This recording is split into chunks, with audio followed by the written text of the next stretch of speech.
सबु सेही ईश्वरଙ୍କ इच्छा। कथारे अछि सत्यं वद प्रियं वद नवदेत अप्रियं सत्य। आज एठारे जो कथार अवतारणा करा जाउछि ताहा अप्रिय सतकथा आदौ नुह।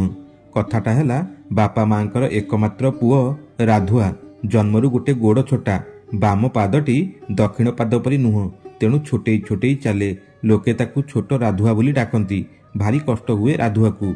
प्रथम और द्वितीय गर्भर झील दुईटी जन्म होला परे नष्ट हो जिबारु राधुआर बापा माँ ग्राम देवती पाखरे मुंडिया मारी राधुआकू पाइचंती। माँकर आशीर्वादर फलस्वरूप एमिति छोटा पुओटे पाइले बोली से दुहे केबे भी मनउणा करि नाहंती। शारीरिक क्षुण रहिले भी से निश्चय बहु महत गुणर अधिकारी होइथिबो एही कथा उभय कुआकुई हुअंती। गाँ चाटशाड़ी रे रघु अवदानकर छाट जहा फिटिरे नोला पटेइची सी मनीष हो जाइथिबार संख्याधिक प्रमाण रहीअछि। 4 फुट 7 इंच उच्चा गहम रंगर चेहरा अवदानकर।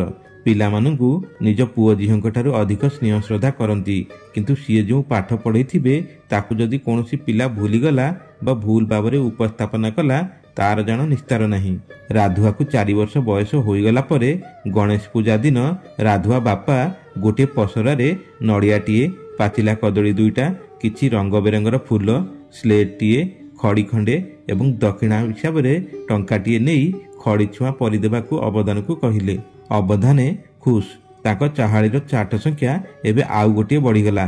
अवधानकर प्रति मासर पाउणा बाबद को सेरे चाउल, आलू 2टा, कंचा कदली गोटे आउ टंकाटे मात्र माधिया बापा मुणारे धरी पहुंचाई दिए। अवधान को काकुति मिनती होई कहे, अवधाने मो पुओ को टिके भल करी देखुथिबो, छोटाटाए तो खाई छुटी बेले काले पिलामानक संगरे दौड़ा धापड़ा करी पड़ीजिबो। राधुआ बापा पेटी हाथ थापुड़ेई अवधाने कहती, तू किछि चिंता करना, छोटा हेले कौन हैला, पुओ तोर भारी बुद्धिमान, देखिबु रह से मनीष परी मनीषटीए होई बाहरिबो। राधुआ बापा मने मने गाँ ठाकुराणी को स्मरण करी खुशी होई घर को फेरे। मधु वर्णबोध बहीटा अवधानक पाखरे सरीबा पई काहाकू 3 वर्ष लागे तो काहाकू 4 वर्ष। राधुआ किंतु अवधानक आशीर्वादरू 2टा वर्ष भितर ताकू शेष करदेला। युक्ताक्षर, गीत, गप सबुता मुहरे। अवधाने भारी खुशी होई गेले। जहा हेउ आज पर्यंत तांको पाखरे पड़िथिबा पिलामानक मध्यरु राधुआ ही तांको ना रखिबो। साहित्य, गणित, मानसांक, साधारण ज्ञान सबुथिरे धुरंधर होई गेला सी। तृतीय वर्ष शेष बेलू राधुआ बापा को डकई अवधाने कहिले, मो पढ़ेबा एबे शेष होई गेला, तू ताकू नहीं सरकारी स्कूल रे ना लिखे दे।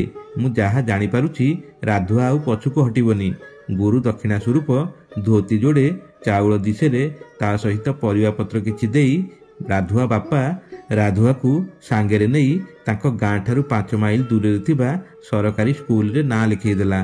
तापरे राधुआ पाठ पढ़ारे एमिति मन देला जे खाइबा पीबा मध्य बेले बेले भूलीगला।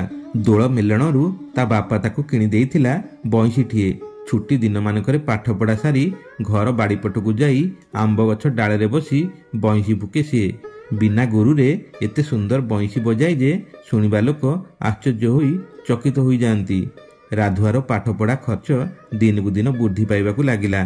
से खर्च तुलेइबा पई ता बापा दिन राति एककार करदेला। दिन रे बिलबाड़ी काम आ संध्या हेले मांकड़ा पत्थर बुहा ट्रक रे कुली काम। ता बापा कामरू फेरिबा पर्यंत माँ पुओ दुहे चाही रही थांती। केउ दिन राति 12टा तो केउ दिन 1टाए। सी फेरिले 3 जन जाक सांग होई रुटी डाली खाई बसंती। अल्प किछि वर्ष परे गाँटा जाक हाला हैला। छोट राधुआ कॉलेज जीव। 5 माइल दूर थिबा हाई स्कूल रु प्रथम श्रेणी रे मेट्रिक पास करिछि सीए। ता तळ क्लास रे पढुथिबा पिला माने कहउचंती बेस्ट 10th को 2टी मार्क कमीगला। ए कथा सुनी राधुआ बापा मांकर गोड़ तळे लागुनी। ट्यूशन कोचिंग किछि नाही, तथापि तांको पुओ परीक्षा रे एते भलो करिछि। राधुआ मन किंतु भलो नाही। सार माने ता उपरे केते भरोसा करिथिले, हेले सीए स्कूल ना रखी पारिलानी। डरी डरी ता बापा सांगरे फल बाहरिबार 8-10 दिन परे गला सर्टिफिकेट और मार्कशीट आनिबाकू। प्रधान शिक्षक राधुआ को कुंढेई पकेइले, कहिले भल कॉलेज रे एडमिशन करी आगे चल राधव, तोर बहीपत्र जहा टंका लागिबो मो पाखरु नै जीवु। सबु गुरुजींकर पाद धूली मथारे मारी राधुआ से दिन फेरिला। 4 वर्ष परे राधुआ होईगला ताको गाँर प्रथम ग्रेजुएट। ଆଉ ବେଶୀ ପାଠ ପଢ଼େଇବାକୁ ସାହସ କୁଳେଇଲା ନାହିଁ ତା ବାପାର। ଦିନେ ରାଧୁଆକୁ ପାଖକୁ ଡାକି ତା ବାପା କହିଲେ, ବାପରେ ବୟସ ହୋଇଗଲାଣି, ଗାଡ଼ିରେ ଯାଇ ମାଙ୍କଡ଼ା ପଥର ଚଢ଼ା ଉତରା କରିବା କାମକୁ ଭାରି କଷ୍ଟ ହେଉଛି। ଏବେ ତୁ ଚାକିରି ବ୍ୟବସ୍ଥା କର। ରାଧୁଆ ସେତେବେଳକୁ 4-6ଟା ଇଣ୍ଟରଭ୍ୟୁ ଦେଇ ସାରିଲାଣି। ସବୁ ଇଣ୍ଟରଭ୍ୟୁ ଭଲ ହେଉଛି, କିନ୍ତୁ ଚାକିରି ମିଳୁଛି ଅନ୍ୟମାନଙ୍କୁ। କିଛି ଦିନ ପରେ ରେଳବାଇ କିରାଣୀ ଚାକିରିଟିଏ ମିଳିଲା, କିନ୍ତୁ ଯୋଗ ଦେବାକୁ ଯାଇନଥାଏ ସିଏ।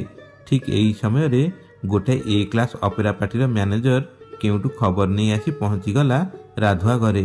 ରାଧବ ବାବୁ ଘରେ ଅଛନ୍ତି? ଏହା କହି ରାଧୁଆ ମୁହଁକୁ ଚାହିଁ ରହିଲେ। ଆଶ୍ଚର୍ଯ୍ୟ ହୋଇ ତାଙ୍କୁ କିଛି ସମୟ ଚାହିଁ ରାଧୁଆ ଚିନ୍ତା କରୁଥାଏ। ଛୋଟ ରାଧୁଆରୁ ରାଧବ ବାବୁ ସେ କେଉଁଦିନ ହେଲା?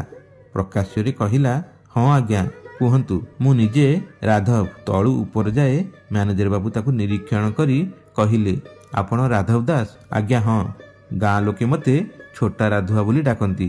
କାମ କ'ଣ କୁହନ୍ତୁ? କଥା କ'ଣ କି, ଆମ ଅପେରା ପାର୍ଟି ପାଇଁ ଜଣେ ବଂଶୀ ବାଦକ ଦରକାର। ଆପଣ ଭଲ ବଂଶୀ ବଜାନ୍ତି ବୋଲି ଖବର ପାଇ ମୁଁ ଆପଣଙ୍କ ପାଖକୁ ଆସିଛି। ଦେଖନ୍ତୁ, ନିରାଶ କରିବେନି, ଆମେ ଭଲ ପଇସା ଦେବୁ। ରେଳବାଇରେ ତାର ଚାକିରି ହୋଇଯାଇଛି କହିଲାରୁ ମ୍ୟାନେଜର କହିଲେ, ସେଠି କେତେ ଟଙ୍କା ଦରମା ପାଇବେ ଆଜ୍ଞା? ଆମେ ତାର 2 ଗୁଣା ଅଧିକା ଟଙ୍କା ଦେବୁ। ଏଇ ଧରନ୍ତୁ, ଅଗ୍ରିମ 2 ଲକ୍ଷ। ବର୍ଷକୁ 1 ମାସ ଛୁଟି। ଛୁଟିରେ ଘରକୁ ଆସିବା ପୂର୍ବରୁ ଆହୁରି 2 ଲକ୍ଷ ଟଙ୍କା ଦିଆଯିବ। ତା ଛଡ଼ା ପକେଟ ଖର୍ଚ୍ଚ ପାଇଁ ମାସକୁ 2000। ରାଧୁଆ ରାଜି ହୋଇଗଲା। ତା ବାପାଙ୍କ ହାତରେ 2 ଲକ୍ଷ ଧରେଇ ଦେଇ ମ୍ୟାନେଜରଙ୍କ ସାଙ୍ଗରେ ଚାଲିଗଲା ଅପେରା ପାର୍ଟିକୁ। ଟଙ୍କାତକ ଗଣି ପେଡ଼ିରେ ରଖିଲା ବେଳକୁ ରାଧୁଆ ବାପାର ଆଖିରୁ ଧାର ଧାର ହୋଇ ଲୁହ ବୋହି ଯାଉଥାଏ।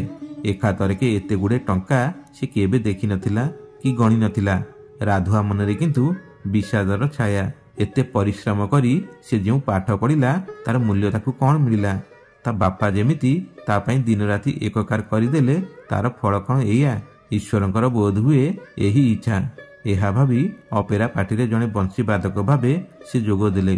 ତେଣେ ରାଧୁଆ ବାପା ପୁଅର ପ୍ରଥମ କମାଣି ଟଙ୍କାରେ ଆରମ୍ଭ କରିଦେଲା ପକ୍କା ଘରଟିଏ। ରାତି ତମାମ ଅପେରା ପାର୍ଟିରେ ବଂଶୀ ଫୁଙ୍କି ଫୁଙ୍କି ଦିନରେ ନିତ୍ୟକର୍ମ ସାରି ଅସ୍ଥାୟୀ ବାସସ୍ଥଳୀରେ ଶୋଇଲା ବେଳକୁ ରାଧୁଆ ଚିନ୍ତା କରେ ହାଇସ୍କୁଲ କେଶବ ପଣ୍ଡିତଙ୍କ କଥା। ଭାଗ୍ୟ ଫଳତି ସର୍ବତ୍ର ନ ବିଦ୍ୟା ନଚ ପୁରୁଷମ। ପରକ୍ଷଣରେ ମନେ ପଡ଼ିଯାଏ ତାଙ୍କ ଗାଁ ପାଖ ଅନ୍ୟ ଏକ ଗାଁର ସରପଞ୍ଚଙ୍କ ପୁଅ ନବୀନ କଥା। ସାର୍ ତଥା ପିଲାମାନେ ଗଧ ଗଧ କହି ଚିଡ଼ାଉଥିଲେ ତାକୁ। ଅତି କଷ୍ଟେ ମଷ୍ଟେ ଠିକ୍ ପାସ୍ ମାର୍କ ରଖି ମେଟ୍ରିକ ପାସ୍ କରିଥିଲା ତାରି ସାଙ୍ଗରେ। ଭଲ କଲେଜରେ ସିଟ୍ ମିଳିଲାନି ବୋଲି ଗୋଟେ ନୂଆ କଲେଜରେ ନାଁ ଲେଖାଇ ପଡ଼ିଲା। ସେ ନିଜ ମୁହଁରେ କହୁଥିଲା ଯେ କପି କରି ଯେନ ତେନ ପ୍ରକାରେ ତାରି ସାଙ୍ଗରେ BA ପାସ୍ କଲା। ତାରି ସାଙ୍ଗରେ ଇଣ୍ଟରଭ୍ୟୁ ଦେଇ ଏବେ କାଳେ କେଉଁ ଏକ ବ୍ଲକ ଅଫିସରେ ସମ୍ପ୍ରସାରଣ ଅଧିକାରୀ ହୋଇଛି। ତା ସାଙ୍ଗରେ ପଢ଼ୁଥିବା ତାର ଅଧିକାଂଶ ସାଙ୍ଗମାନେ କେବେ କେମିତି ଦେଖା ହୋଇଗଲେ କହନ୍ତି, ତୋ ଭାଗ୍ୟଟା ଭାରି ଭଲରେ ରାଧୁଆ।